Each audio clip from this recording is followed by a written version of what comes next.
అస్సలకి వీళ్ళకి ట్రీట్మెంట్ వరకు వెళ్ళకూడదు అని అంటే ఏ పర్సన్స్కి వెళ్ళకూడదు అంటారు?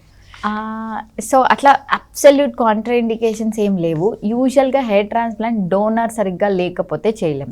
ఇప్పుడు ఒక పేషెంట్కి ఫుల్ బాల్డ్ అయిపోయి ఒక్క చిన్న స్ట్రిప్ ఉంటే ఆ ఒక్క స్ట్రిప్లోంచి మనం డోనర్ అంటే యాడిక్వేట్ హెయిర్ ఫాలికల్స్ ఎక్స్ట్రాక్ట్ చేయలేం కాబట్టి అలాంటి వాళ్ళకి మనం చేయలేమని చెప్తాం. వాళ్ళకు కూడా కొన్ని ఆప్షన్స్ ఉన్నాయి. బియర్డ్ నుంచి తీస్తాం, చెస్ట్ నుంచి చూస్తాం.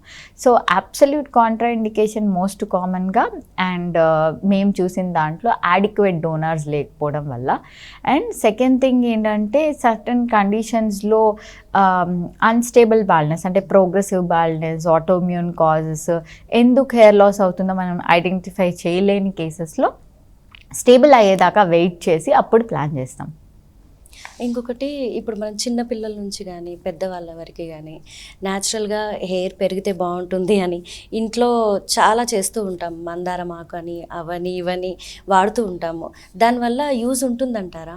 సో నార్మల్గా మనం నేచురల్ రెమెడీస్ని ఎప్పుడు నో అనకూడదు. యాన్సెస్ట్రల్గా చాలా నేచురల్ రెమెడీస్ వాడుతూ ఉన్నారు, అదే కంటిన్యూ చేయాలి. బికాస్ దాని గురించి నాకు మా బుక్స్లో కానీ స్టడీస్లో కానీ ఏమి ఇవ్వకపోయినా కూడా మనకి చాలా ఫెమిలియర్గా ఫ్యామిలీస్లో ఎప్పుడో మన మదర్స్ వాళ్ళ గ్రాండ్ మదర్స్ చెప్తూ ఉంటారు కొన్ని చిట్కాలు అని.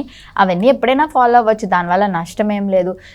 దానిలో మోస్ట్ కామన్గా ఆనియన్ ఆయిల్ అని వాడతారు, మీరు చెప్పినట్టు మందారం అవి కూడా వాడతారు. అవన్నీ as long as they are not affecting us వాడచ్చు.